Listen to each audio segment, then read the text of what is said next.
ተሰበይ የምታወራው ምን ሆነ ነው እንዳልክ በጣም ተቀባጥራለህ። እንደው መጽሐፍ ቅዱስ አታውቅ ዝም ብለህ ኢየሱስ ትላለህ። እንደው መቀባጠር ልምድ ነው።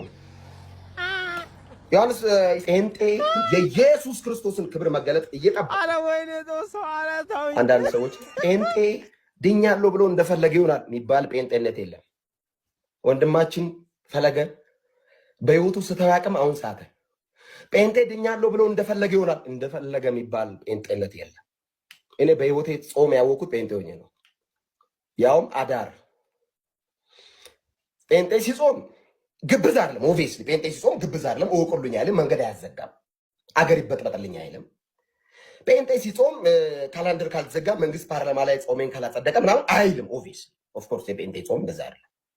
ኦፍኮርስ ለዛ ነው ጴንጤ ጾም የሚባለው። ጸጋው በእምነት ኤፌሶ ምዕራፍ 2 ከቁጥር 8 ጀምሮ አንብብ። ጸጋው በምን በቁርባን ጸጋው በስግደት ኖ ኖ ኖ ኖ ጸጋው በመዝሙር ጸጋው በጾም ኔቨር ጸጋው በሆነ ነገር በመውጣት በመውረድ ጸጋው በምንድን ነው ያዳናችሁ?